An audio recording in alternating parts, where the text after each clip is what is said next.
les sorciers, mais il n'y avait pas tout ça. La pédophilie partout. Mais attends, quel pays? Avec des dieux importés. Et vous êtes fiers. Je nous plains. Pitié pour nous. Mon frère, si nous sommes ici, considérez-vous comme des élus. Certaines choses que vous entendrez ici, vous n'entendrez pas ça ailleurs. Commencez, quand vous rentrez, à vous poser des questions. Nous tous, chacun ici, sur nous-mêmes. Qui sommes-nous réellement? Où nous allons? Qu'est-ce que nous allons devenir? Parce qu'ici, ils sont ici, là. Ils ne sont pas non plus chez eux. On est mieux que chez soi. Même pas partout où vous serez, considérez que vous n'êtes pas vraiment chez vous. Alors, si nous sommes en train de négliger chez nous, qui sommes-nous? Que serons-nous? Alors, mes frères, je ne voulais pas être très long, je voulais vous raconter une histoire, la fable du chien, de l'homme et des animaux. Mais faute de temps, on aura l'occasion un jour, je vous raconter plein de choses puisées dans les tropismes et dans les contes de chez nous. Comme ça, vous allez voir la sagesse de chez nous, comment nos ancêtres concevaient le monde sur le plan métaphysique et cosmogonique. Je m'arrête là pour l'instant. Que Dieu nous garde.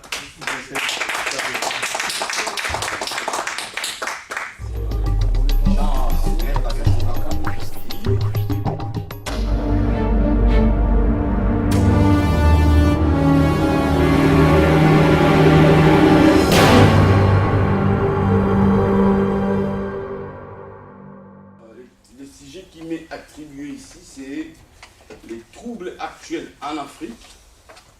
Les juristes, juridiquement parlant, on ne parle pas des troubles. Juridiquement parlant, on parle des conflits. Il y a ce qu'on appelle les conflits armés non internationaux, communément appelés les guerres civiles, et les conflits armés internationaux, genre guerre d'agression qu'a connu notre pays, genre un peu le conflit de la presqu'île des Bakassi, Cameroun, Nigeria, voire aussi plusieurs conflits que vous connaissez dans l'histoire des nations, dans les concerts des nations. Voilà un peu ces rectificatifs que j'ai voulu porter en ce qui concerne le sujet qui m'a été donné ici. Bien, je voudrais dire ceci que, en ce qui concerne les troubles ou les conflits en Afrique, plusieurs experts ont dénombré différentes sortes de conflits, armés ou non, au sein des États, donc qu'on appelle il y en a qu'on qualifie des insurrections ou guerres civiles, il y en a qu'on qualifie des conflits interethniques.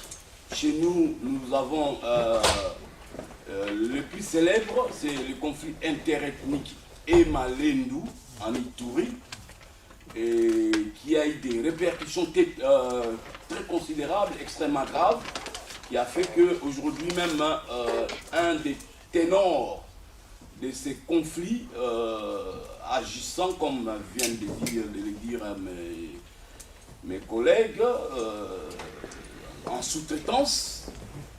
Il y a, vous connaissez M. Thomas Lubanga, qui croupit encore dans les geôles de la Cour pénale internationale, puisque auteur des crimes contre l'humanité et des crimes de guerre, des crimes de guerre, voyez-vous, les nettoyages ethniques, puisque je ne sais pas celui-ci relève, excusez-moi, de l'ethnie Ema ou Lendu. Moi personnellement, quand j'étais au ministère des Droits Humains, j'ai été chargé d'être en contact avec un journaliste qui travaillait à la Référence Plus, qui me fournissait des éléments concernant ces conflits interethniques qui a fait couler beaucoup d'encre et de salive au niveau de la communauté internationale et au niveau même des Nations Unies. Donc voilà. Il y a aussi ce qu'on appelle... alors, comment surviennent les conflits? Vous savez vous-même que si nous prenons d'abord les rapports entre humains, interhumains, les rapports intersociétals, voyez-vous, c'est tout le monde n'émet pas les mêmes opinions, voyez-vous. Chacun a ses opinions à défendre, chacun s'exprime librement, conformément aux droits et libertés qui nous sont reconnus par des instruments juridiques, soit nationaux, soit internationaux. Ben, nous dirons que avant même la création, pour ne pas aller trop loin, je vous dirais qu'avant même la création de la Société des Nations, la SDN, la défensière des Nations Unies, la guerre, faire la guerre était une activité normale, tout à fait normale, reconnue aux États.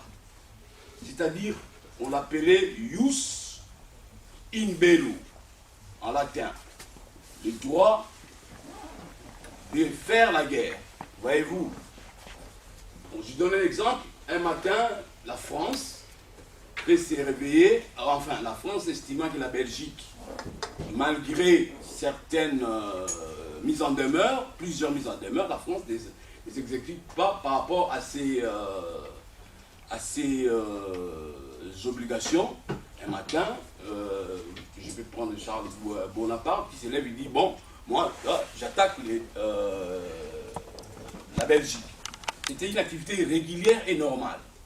Mais en fin de compte, compte tenu d'indicibles souffrances et de certains fléaux que pose la guerre, il y a eu la première tentative. La guerre a été mise hors la loi par la société internationale.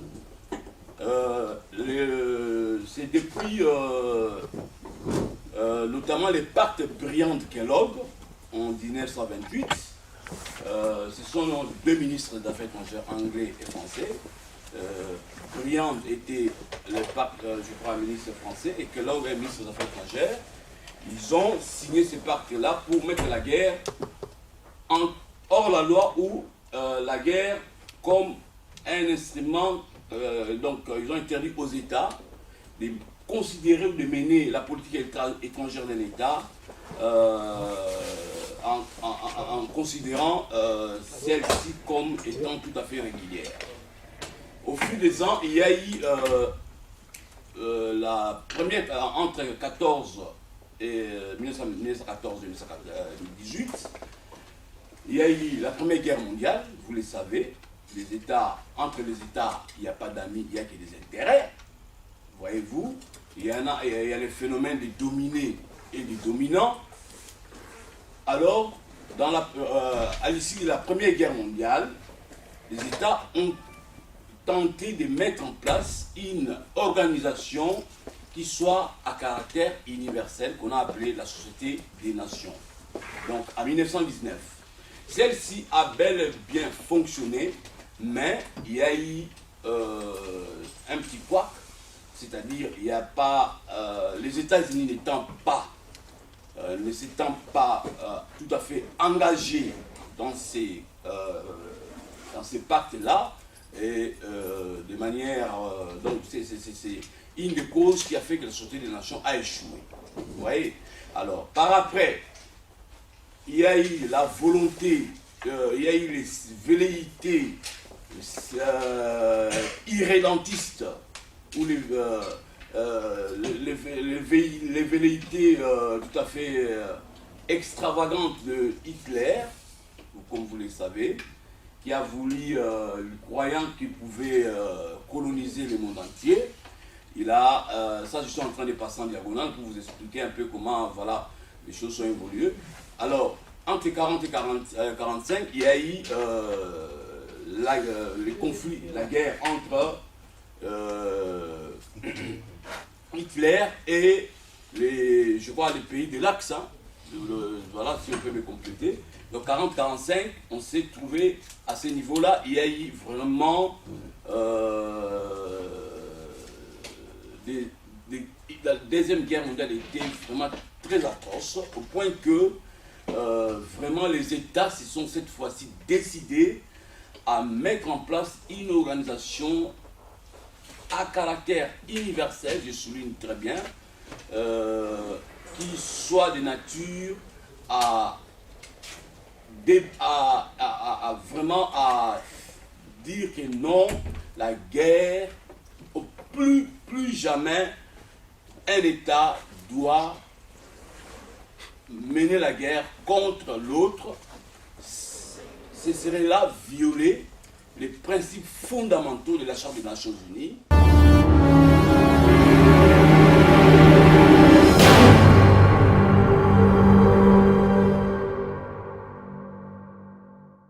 Quelque part, il y a une sorte d'hégémonie que certains voudraient installer au Congo. Je vous ai dit que les Belges ont mis dans la tête des Tutsis qui doivent diriger les Hutus. Les Congolais, encore, on n'a qu'une minute, c'est des Hutus. Hein, c'est Bantou, en fait. Hutus, ça veut dire Bantou. Peut-être que dans leur tête, on en a parlé souvent, on a fait des communiqués dans la société civile, dont vous parlez de Bukavu et tout. Il y a une idée de création de certains, ce qu'ils appellent empire Ima. L'empire Ima, ça veut dire que le Tutsi doit dominer toute la région. Okay? Et l'Américain a compris qu'avec le Tutsi, il aura, si une fois le Tutsi a le monopole, l'Américain ne manquera, enfin, ça veut dire l'Occidental, ne manquera jamais c'est comme ça que je peux résumer ça. Que les ressources. Que ça. Non, non. Moi, je vous ai dit, je suis journaliste, moi, je dis ce que j'ai vu. Moi, j'ai vu les morts, je me suis dit que chaque fois qu'il y avait des morts, j'ai vu des camions pleins de coltans qui repartaient et de l'or. Parce qu'aujourd'hui, je peux vous dire que le Rwanda et le Burundi, depuis plusieurs années, ils sont les premiers pays exportateurs de coltan au monde, alors qu'il n'y a pas un gramme de coltan dans le sous-sol rwandais. Okay. Comme il y a quelques années, le Burundi, moi je vais souvent au Burundi, c'était le premier producteur, ou le deuxième en Afrique, d'ivoire, alors que le Burundi n'a jamais vu un éléphant de ses yeux. Okay. Donc il y a une sorte d'hégémonie, mais moi je vous dis que si Freddy a eu l'amabilité de m'appeler, c'est pour dire ce que j'ai vu, ce que j'ai entendu, et pas ce que je pense, et pas ce que je projette, ou je n'ai pas fait d'analyse pour... Moi je parle des causes et des effets de la guerre tels que je les ai vécus. C'est pas une étude philosophique ou... non, c'est pas ça.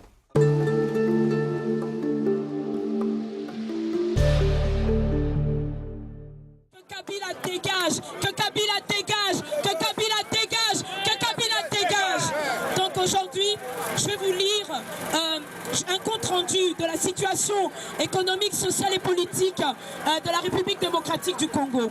Donc cette grande marche contre les violations des droits fondamentaux en République démocratique du Congo, compatriotes, mesdames et messieurs, la situation socio-économique et politique de notre pays est aujourd'hui très préoccupante. Elle se caractérise notamment par la cherté de la vie, l'insécurité, non seulement à l'est du pays, à l'est de la capitale. À cette insécurité s'ajoutent les voyous en col blanc qui nous dirigent, lesquels se distinguent par la corruption, le clientélisme, la cupidité, l'avidité, le pillage systématique des biens publics, etc.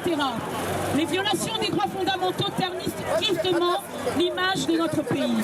En effet, champion en la matière et considéré comme la capitale mondiale du viol, la République démocratique du Congo est citée dans tous les rapports concernant les violations des droits fondamentaux de la personne humaine. Pas plus tard qu'hier, 7 femmes ont été sauvagement violées par des combattants rwandais des FDLR, FOCA, dans la forêt de Bouchalingwa, en groupement Ikobo, dans le territoire de Walikale. À ce jour, dans la plupart des cas, ces femmes violées sont abandonnées à elles-mêmes, donc livrées à leur propre sort. Ainsi sommes-nous en droit de nous demander si l'État existe réellement sur l'ensemble du territoire national. Si le gouvernement congolais a vraiment la volonté de combattre l'insécurité qui déstabilise sans cesse notre pays. Dans notre pays, les assassinats des journalistes et des défenseurs de droits de l'homme, les massacres des étudiants et des populations du Bas-Congo, dont les membres des Bundia Congo sont couverts sous le sceau de l'impunité. Le président Joseph Kabila n'a-t-il pas promulgué une loi d'amnistie en faveur des criminels comme Bosco Tanganda, Laurent Kunda et les autres membres du CNDP? En tout cas, Franck Ngike et son épouse Serge Maéché, Didas Nanumijimbo, je vous demande juste un peu de patience, c'est important. Et tant d'autres inconnus, tous journalistes, ont été lâchement assassinés pour avoir essayé d'éveiller la conscience du peuple congolais. Floribert Chebeya et Fidel Bazana, activistes des droits de l'homme, ont été exécutés pour avoir défendu la dignité des opprimés. Armand Tungoulou, sauvagement assassiné, a eu le malheur de manifester publiquement la colère de ses compatriotes muselés. Tous ces crimes ont été commis par des sbires du régime congolais en violation de l'article 15 de la Constitution. Force est de constater que le Sud Kivu est devenu une zone de non-droit, livrée aux pilleurs de nos ressources, occupée par des milices et des armées étrangères. Les femmes, sans distinction d'âge, y sont systématiquement violées, parfois avec le concours des éléments de notre propre armée. Dans cette partie du territoire national, les enfants continuent à être enrôlés de force dans l'armée et dans les différentes milices pour servir de chair à canon. Il nous semble que Joseph Kabila a été élu en 2006, avant tout pour rétablir la paix et la sécurité sur l'ensemble du territoire national. Peut-on conclure qu'il a été presque 6 ans après son élection le garant de la souveraineté nationale et de la défense de l'intégrité territoriale? De toute évidence, le chef des armées s'est plutôt transformé en torpilleur des forces armées de la République démocratique du Congo. En confiant la haute hiérarchie de cette institution à des criminels du RCD et du CNDP, lesquels sont responsables d'au moins 8 millions de morts dans le territoire national. Ce sont ces derniers qui jouissent de l'impunité malgré les crimes commis, ne cessent de bénéficier de la protection de Joseph Kabila. S'agissant de la réalisation des 5 chantiers présidentiels, leur miroitement contraste avec la situation socio-économique chaotique que connaît quotidiennement la grande majorité des Congolaises et des Congolais, qui n'a que difficilement accès aux produits de première nécessité. Ainsi, s'enfonce-t-elle davantage dans la misère. En proie à l'irresponsabilité gouvernementale, cette majorité silencieuse n'est plus en mesure de subvenir aux besoins familiaux. Nous avons telle valeur. On invite Charles Moine à aller danser devant Museveni après 8 millions de morts, après 2 millions de femmes violées.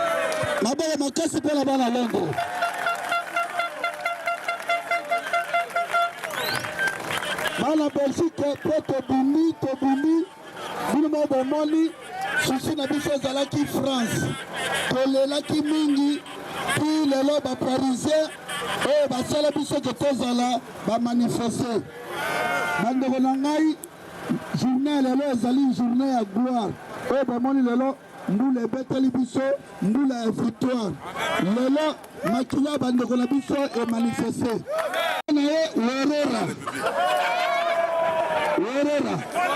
bandeko na ngai bodekuraje te tokanga gele na biso na mokolo lelo likambo na biso toyela kolongwa awa biso tu liboso ya sala na zenit soki zenit wale tombe bandeko na ngai kisasa ebi makambo oyo bana IEC imikin kongo momuya basoda bandeko na biso bayebi makambo tosali lelo soki miziki oyo epepi lelo wa te ezali victoire mingi na révolution na biso.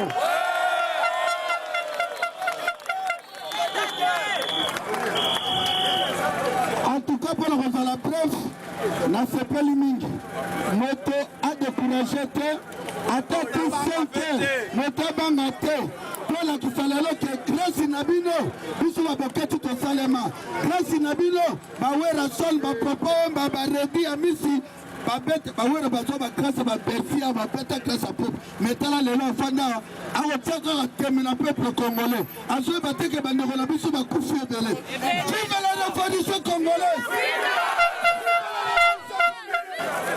Bandeko Kabila, dégage! Bandeko Kabila, dégage! Kabila, dégage! Je ne vous entends pas bien là. Kabila, dégage! Kabila, dégage!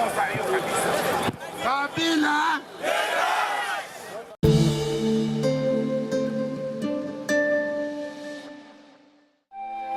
Un enseignement défi de Simon Kimbangu.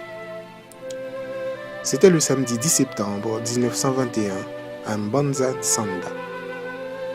Chaque être humain a reçu un don spécifique pour témoigner de la grandeur de notre Créateur.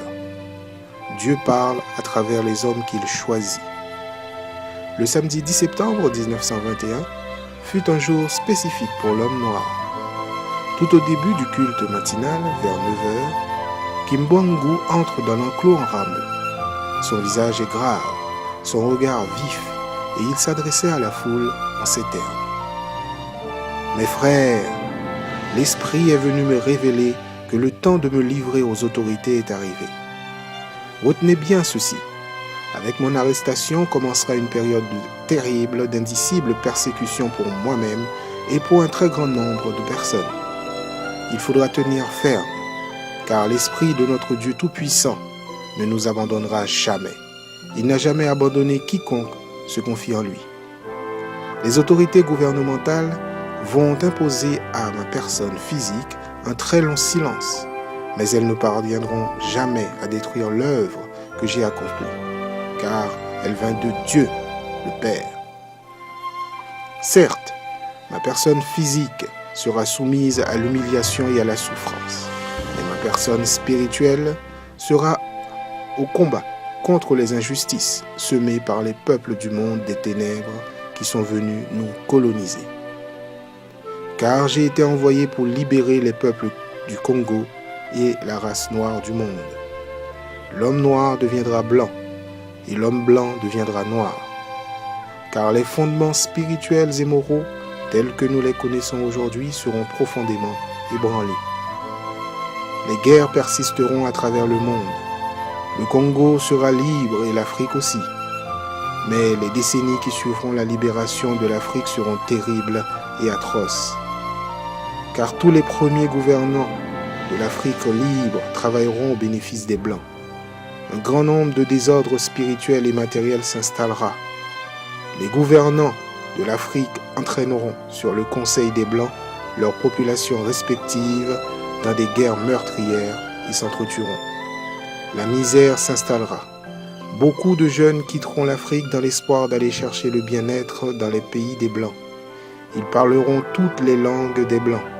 Parmi eux, beaucoup seront séduits par la vie matérielle des Blancs. Ainsi, ils deviendront la proie des Blancs. Il y aura beaucoup de mortalité parmi eux et certains ne reverront plus leurs parents. Il faudra une longue période pour que l'homme noir acquiert sa maturité spirituelle. Celle-ci lui permettra d'acquérir son indépendance matérielle. Alors s'accomplira la troisième étape. Dans celle-ci naîtra un grand roi divin. Il viendra avec ses trois pouvoirs. Pouvoir spirituel, le Kinzambi, pouvoir scientifique, le Kimazahu, et pouvoir politique, Kimayala. Je serai moi-même le représentant de ce roi. Je liquiderai l'humiliation que depuis les temps les plus reculés, on a cessé d'infliger aux Noirs. Car de toutes les races de la terre, aucune n'a été autant maltraitée et humiliée que la race noire. Continuez à lire la Bible. À travers ces écrits, vous arriverez à discerner les actes de ceux qui sont venus nous apporter ce livre et les écrits ou principes moraux contenus dans ce livre. Il faut qu'un voleur soit saisi avec l'objet qu'il a volé. Nous aurons notre propre livre sacré, dans lequel seront écrits des choses cachées pour la race noire et les peuples du Congo. Un Nlongi, un enseignant-instructeur, viendra avant mon retour pour écrire ce livre et préparer l'arrivée du roi. Il sera combattu par la génération de son temps, mais petit à petit, beaucoup de gens comprendront et suivront son enseignement. Car sans ce Nlongi, qui préparera les peuples Congo? Car l'arrivée du roi sera très meurtrière et sans pardon. Alors il faut que les peuples du Congo soient instruits avant cet événement. Vous ne savez pas encore ce qu'est qu'une guerre spirituelle. Quand les peuples Congo commenceront à se libérer, un pays qui osera attaquer le Congo sera englouti sous les eaux. Vous ne connaissez pas encore la puissance de ceux qui sont envoyés par le Père Tout-Puissant. À quoi sert à l'homme de s'attaquer à Dieu si, le jour de sa mort, même s'il avait beaucoup de biens matériels, il n'a même pas le temps d'arranger son doigt? Vous ne savez pas de quoi est faite votre vie et pourquoi vous vivez. Car exister physiquement, c'est apparaître comme presque rien. Pourquoi tuer votre prochain et espérer rester en vie? Et pour combien de temps? Dieu n'est pas le temps ni l'espace. Il est le tout, dans le tout. La génération du Congo perdra tout. Elle sera embrouillée par des enseignements et des principes moraux pervers du monde européen. Elle ne saura plus les principes maritaux de ses ancêtres. Elle ignorera sa langue maternelle. Alors, je vous exhorte à ne pas négliger ni mépriser vos langues maternelles. Il faut les enseigner à vos enfants et à vos petits-enfants, car viendra un temps où les langues des Blancs seront oubliées. Dieu le Père a donné à chaque groupe humain une langue qui sert comme une alliance de communication. Préparez-vous à la prière. Alors, prions. Prière à vous tous les anges du trône céleste, source de notre existence. Prière à vous les 7 anges qui siègent à la cour de Dieu Tout-Puissant. Prière là où se lève le soleil et là où se couche le soleil. Prière à l'est et à l'ouest. Prière à vous, notre Dieu créateur. Prière à vous, notre Dieu gouverneur de l'humanité. Prière à vous, tous les anges de la terre et de l'air. Prière à vous, les anges qui gouvernent les eaux et le feu. Prière à vous, le grand esprit Congo. Prière à vous, tous les anges de la guerre qui gouvernent le centre du Congo. Prière à vous, tous les anges de la victoire qui luttent dans les 4 coins des cieux et de la terre. Au nom de l'œuvre que vous m'avez confiée devant les cieux et la terre, je le répète 3 fois. Faites à ce que votre sainte bénédiction puisse remplir les cœurs de ceux qui se lèveront pour aider les peuples du Congo. Je vous le répète encore 3 fois et je m'adresse à ceux qui mépriseront mon œuvre par ignorance. J'implorerai notre Père Créateur afin qu'il leur pardonne et qu'il leur ouvre la voie de la compréhension. Mais gare à ceux qui vont se servir de couteaux, de flèches, de fusils, de poisons et de la sorcellerie, d'envoûtement ou de tout autre moyen de nuisance pour causer la mort et la désolation au peuple du Congo. Ce genre de truands, qu'ils soient des Blancs ou des Noirs, qu'ils soient des Bakongo perdus ou des Bangala, qu'ils soient des Baluba ou des Swahili, ces esprits des ténèbres, je le jure, au nom de tous les envoyés qui ont été tués au Congo, en Afrique, en Asie, en Amérique et en Europe, que leur esprit maudisse ces ignobles individus, qu'ils soient détruits et envoyés dans les prisons spirituelles des cieux. Je le demande et je le commande à vous tous les anges